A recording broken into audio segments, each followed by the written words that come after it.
Hey guys, it's Josh, Stoney Farmer. Welcome to the channel. Today I want to take you around my used tractor. I want to talk to you a little bit about purchasing a used tractor, what to look for, some do's, some don'ts, some things to think about, food for thought, and otherwise good information for you when you're getting ready to buy a used tractor. There's probably a lot of you guys out there that are looking at used tractors. This is a Massey Ferguson 135. There are a lot of Massey Ferguson tractors out there that are used. They're good tractors, okay? They have the Perkins diesel, good stuff.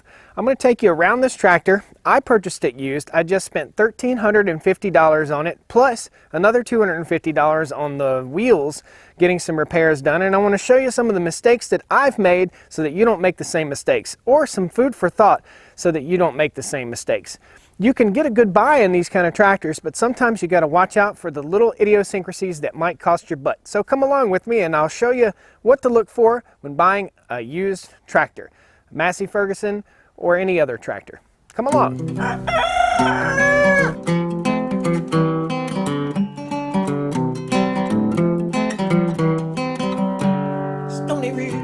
First thing we got to do is get the tractor off the trailer. So I'm going to roll it off the trailer here real quick.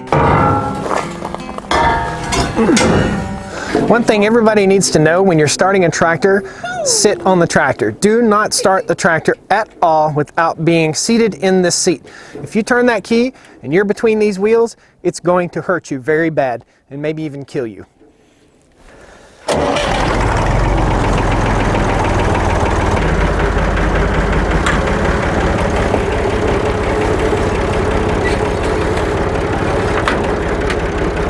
So I've got the tripod a little bit too close. Gonna have to do a little reach out here. There we go. I had the tripod a little too close, guys. All right, let's talk about the tractor. This is a Massey Ferguson 135. It has a Perkins diesel engine. This is where you check the oil. You want to check the oil. You want to make sure the dipstick is clean and it's not very discolored. If it's discolored down here at the bottom, that could indicate an overheating issue, okay? We just had the oil changed in this tractor, so it looks really good. Another thing to look for is on your oil filter, look for a date. A date should be on your oil filter and the type of oil that they used. These guys changed the oil in the tractor, they didn't put a date on it. We're gonna call them back, find out what day they did it, and we're gonna find out what kind of oil that they used. Always do that when you change the oil in your tractor. Guys, I'm telling you all this stuff because these are things that I didn't think about when I bought this tractor, and they're costing me, okay? So this will save you money, I promise you. You wanna look at your hoses. You wanna look at your belts in here. Open up right here where your oil goes in. You need to check it, okay? Make sure it looks clean. You want to check out your exhaust pipe. You want to make sure it's not rusted all the way through. Does it look clean? Is it shaky? Shake it. Is it firm? Is it shaky? Is it loose? You want to check that. Guys, this stuff only takes a second, but look at all these little knuckles here and make sure that they look good. Make sure they look clean. This engine has been recently pressure washed and that's okay, but don't let new paint fool you. So look at the overall cleanliness of the tractor. A clean tractor is a well-kept tractor. If a guy took care of how clean and how nice his tractor is, then the guy took care of the inside of the tractor too. Something that's food for thought, even if you're buying a vehicle. If the interior is gross, that means they have not taken care of it and you don't want to buy it. Another thing you want to look at is all your fuel lines, okay? You want to make sure you don't have any leaks. This had a leak in it when we bought the tractor. We repaired the leak. It's good to go. You want to look at your fuel lines and make sure that there are no leaks. Look underneath. Take a piece of cardboard. While you're looking at the tractor, take you a big piece of cardboard, lay it underneath the tractor and watch and see how much drips out on it, okay? It's not uncommon for these tractors to be wet. Wet meaning they have a lot of oil and grease on them. It's not uncommon, okay? It doesn't mean it's a bad tractor, but start the tractor up, run it up to operating temperature and see how much oil is dripping out of it. If you got a ton of oil, if you got some issue, you need to check into it. We had an issue and we got a deal on the tractor because of the issue. Another thing you need to check, how tight are your pedals? It pushes down good. Is it wobbly? Does it wobble from side to side? Can you shake it from side to side? No, you can't shake this one from side to side. I know a little bit of history on this tractor because my neighbor had it and the neighbor before him had it. So it's had a rebuild engine already in it, and then we just went through the transmission, put new clutches and everything in there. Here we are at the rear of the tractor. Look at the rear end of the tractor. Look and see if there are any parts that aren't the same color as the tractor. See this yellow piece right here? Something's been replaced. Something has broken off there. You may not be really sure about it, but ask about it. If you see something that's a different color, like yellow on a red tractor, then you need to ask about it, okay? You also want to make sure that these lift bars hold lift, okay? Start the tractor, get up on it. You and a buddy, get up on these bars right here. Stand on them, raise them up and down. Make sure that they hold lift, okay? If they don't, you're looking at a $1,000 problem right there. So what you're on the search for oftentimes when you're buying a tractor is Mickey Mouse. Mickey Mouse. You know what Mickey Mouse means? Mickey Mouse means there is stuff that has been done on this tractor that doesn't make any sense in a logical fashion. It's done improperly, and I'll show you what I mean by Mickey Mouse, okay? Here's what I mean by Mickey Mouse. There's a nail holding this piece on right here. And on the other side here, there's also a nail. This is Mickey Mouse. Look right here at this toolbox, okay? Here's the toolbox.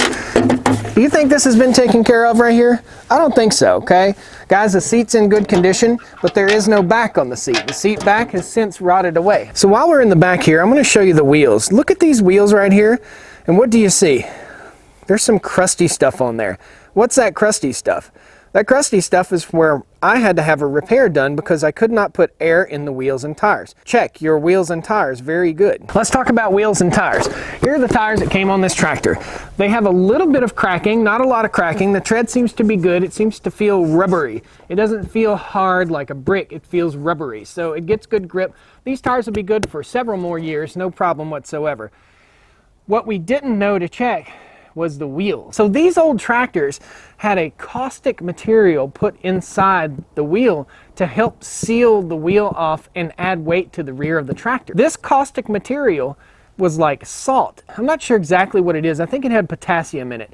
Anyhow, it would eat away at the wheel surface, the inner surface of the wheel. So what we found was, I got down here and I looked and I saw one of the tires look like it was going down. I went to put air in it, and the whole end that you put air in, the whole valve fell into the wheel and blew all the air and fluid out of the tire.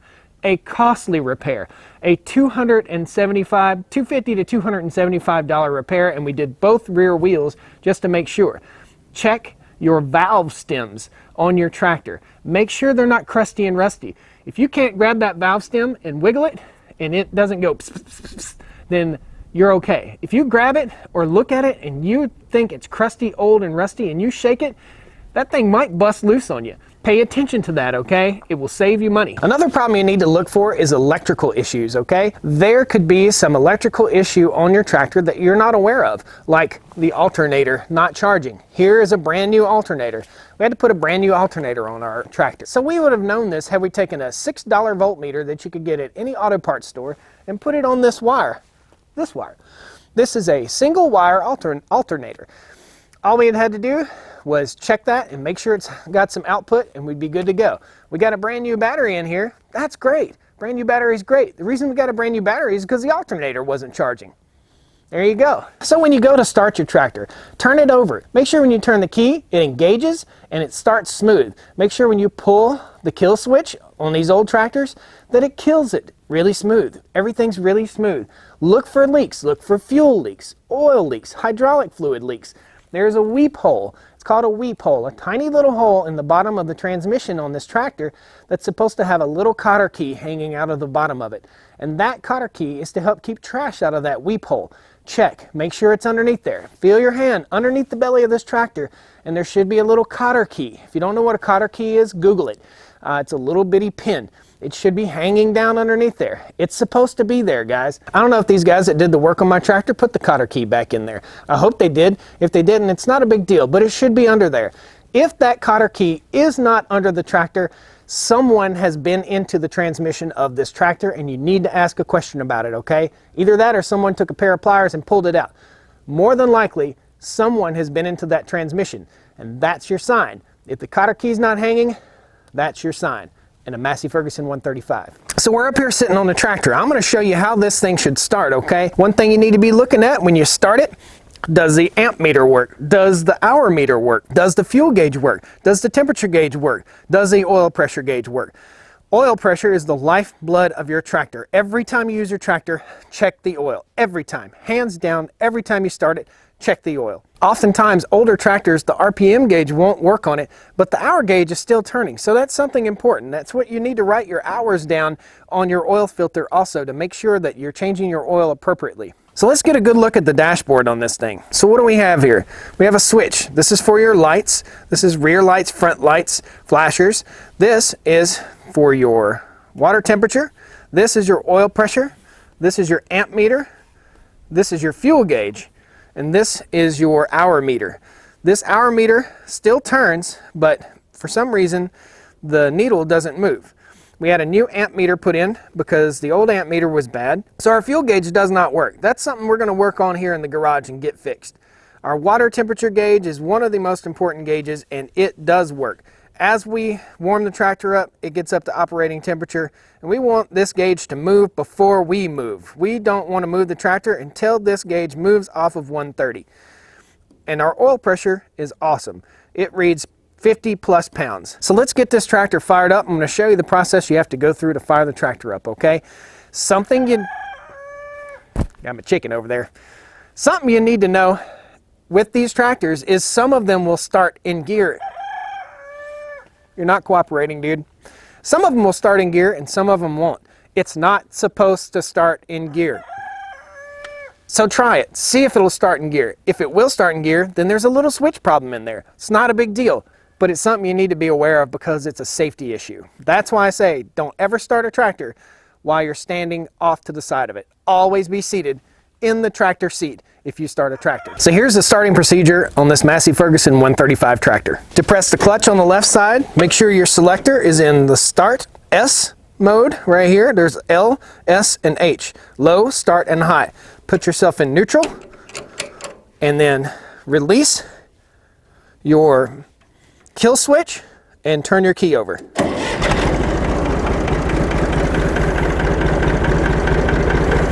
You hear how quick that tractor started? That's how quick your tractor should start. If you have to crank on your tractor for 5 revolutions, there is something going on with this tractor. I guarantee you, whoever you're buying the tractor from has already started the tractor.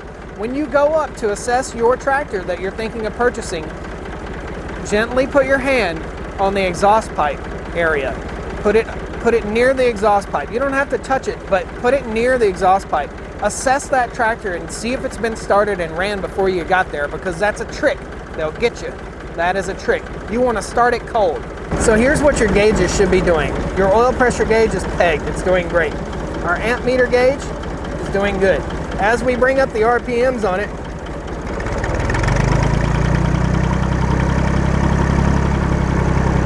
our amp meter gauge will stabilize. And we'll watch our temperature gauge. What's important is that you watch your temperature gauge, okay? At this point, you've started the tractor. You want to let it run until it reaches optimum temperature. If you watch that thing and it goes over 200 degrees, then there is a problem, okay? You may need a thermostat, you may need a radiator, you may need just to change the radiator fluid, but there is a problem. It should only rise up to somewhere between 170 and 200 degrees, okay? So let it get up to normal operating temperature and then drive it around. So here's a procedure for turning the tractor off. Turn off the key, pull the kill switch. If you're looking at a tractor and you turn that key off and you pull the kill switch and it doesn't stop immediately, it sputters and kicks and acts funny, there's a problem. All right, another thing you need to do, guys, is open up the hood, okay?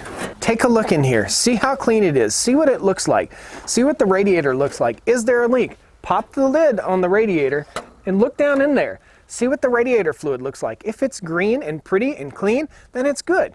If it's not, then it probably needs to be changed. That could be a reason why a tractor might overheat. You don't want a tractor that's been overheating, okay? Check your battery terminals. Open up your air filter box.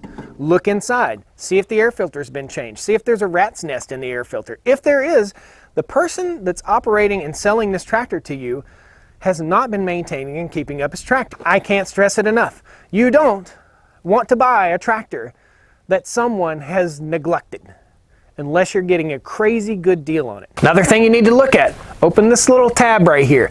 I don't care if you're looking at a Massey Ferguson, a John Deere, a Kubota, whatever you're looking at. Open this up, look inside, inspect that radiator. Make sure it's not dripping, make sure it's not leaking, make sure it's not dented. This one was very dented. It's not leaking, it's doing good, tractor runs great, but it's got a big dent in it. So remember earlier, we talked about look for something that's a different color than the tractor. Look at the bumper. Bright red. Dark worn red. This bumper had been replaced. You know why? Because a tree limb went bam right into the radiator and broke the bumper. Now, you want to take the tractor for a drive. You want to check out all the gears. You want to put it in high gear. You want to go into a place where you can go fairly fast. Make sure that that clutch isn't slipping, okay? Get on a hillside and take off up a hillside in a medium gear, like a low 2 or low 3, and take off up that hillside. Make sure that clutch isn't slipping. Okay? Drive it around, bring it back, keep it running, drop your cardboard underneath it. Bring cardboard with you. Bring a voltmeter with you. These things are essential for assessing the leaks on the tractor and assessing the electrical system on the tractor. The lights, if they're important to you, then they're important. If they're not important to you, then they're not. They're easily replaceable, they're easily rewired. That's not a big deal. The big deals you're looking for are huge mechanical issues, transmission issues, lift issues, issues with hoses, belts, and fuel system, fuel delivery. Look in that fuel tank. See if there's rust in it. Take your finger on the inside and run it around, okay? See if there's rust in there. If you pull out rust, then you got a problem, okay? Look over here where your fuel goes through. There's a filter in there that separates the water from the fuel. Look and see how much water's in it. Check all your dipsticks. There's a dipstick over here on the side of the tractor, right here, right below the seat, that you pull out and you look at your hydraulic fluid. We're gonna look at that. So we took the tractor in, we had it serviced, and it's got all brand new hydraulic fluid in it. No worries there. So after you've taken your tractor for a drive, take your cardboard piece, slide it up underneath there, see where it's dripping, see where it's leaking. I guarantee you, you're gonna have some drips, you're gonna have some leaks. It's not a big deal unless you're pouring fluid out, okay? If you've got tiny drips, it's okay. So if the tractor sits there while it's running and it drips a dime-sized little spot of oil over a 35-minute period that you're checking out the tractor, which you should be checking this tractor out for that long, it's okay. It's not that big a deal. Sometimes you can find these oil leaks. Sometimes these oil leaks are a good negotiation factor. These tractors, again, are known for being wet, okay? Oily. They'll get greasy. They'll get dirty. They'll have hay on them. They'll have rat nests in them. Use these as negotiating factors when you're purchasing your tractor, but keep in the back of your mind that this tractor may not have been maintained very well, and you may have to do a little bit of work. So let's hit the high points one more time. What you want to do when you walk up to the tractor is you want to first look at that oil. You want to look at it, look it over really good, make sure it looks clean and it looks good, and the tractor has plenty of oil in it. Next, you want to look for leaks. You want to look for drips. You want to look for things that are obvious. Take your hand and put it under the belly of the tractor. See if it's warm. Has the owner that's selling this tractor to you, has he started it? Turn it on, turn it off. Let it run for 35 minutes or so while you're looking at it. Check for exhaust. Check and see if it's shaky. Is it shaky? Does it look good? Is it something that's going to be serviceable? Check the transmission fluid. The dipstick's over on the right-hand side over here. Pull it out, look at it. What does it look like? Does it look clear? Does it look cloudy? Does it look green? Does it look brown? Does it look milky? These are the things you need to be asking yourself, okay? Drive the tractor, get a feel for it. Let go of the steering wheel. Does it pull hard to the left? Does it pull hard to the right? Check all the little joints, all the little moving parts. Make sure that they're not all wallowed out. Make sure that steering's nice and tight. Make sure when you turn the key on that tractor that it goes boom, it fires right up. A half a turn to one turnover, and this Perkins diesel should fire right up, okay? If it's sitting there going, then you've got a problem, guys. Ask the person if they have to spray starter fluid in it to start it. That's a bad sign too, okay? Once you start spraying starter fluid in a tractor, they say you can't stop. You have to spray starter fluid, ether starter fluid, in the tractor every time you fire it up. It's not a good thing. Ask them. What do you use to start it with? Do you have to spray any ether in there? These are all little nuances that you need to be thinking about when you're buying a used tractor. I hope this helped you guys. I hope it gave you food for thought. There are more things to think about than what I'm telling you, but I'm telling you what I experienced with my tractor when I purchased it. This can apply to all tractors. Look them over good. A tractor can be a huge help on the farm, but it can also be a huge, huge expense and liability. So be safe. Get a good tractor, something that's safe, something that's smart, and don't ever, ever, ever start a tractor unless you're sitting in that seat. I am a nurse in an intensive care unit, and I've seen too many farmers hurt from reaching over and starting a tractor with that key and not being set in that seat. So guys, this is Josh, Stoney Ridge Farmer. I hope this advice helped you. Leave me some comments, leave me some thumbs up, make more suggestions. There are tons of things I didn't touch on here, but these are some broad spectrum type things that you need to look at when you're purchasing a used tractor. It can be a liability or it can be a saint for your farm. Don't forget to subscribe to the channel, guys. Check out some of the other videos. We've got a farm vlog series where we go around on the farm basically every day, 3 or 4 times a week, something like that. We'll walk you around, show you what's going on. We've got timber being cut. We're building cabins. We've got a workshop up here. We're building an office. We've got chickens. We've got baby chicks. We've got meat birds. We have pigs. Guys, check out the channel. Subscribe to it. You won't regret it. You'll enjoy this stuff. If you're into farming, if you're into fun, come on down to the Stoney Ridge with me, guys, and we'll have some good times. All right? Thanks for watching. Well, come on down to the Stoney Ridge. Bring your wife and bring your kids. We're living life pure and sweet. That's the way it's supposed to be, Stoney Ridge.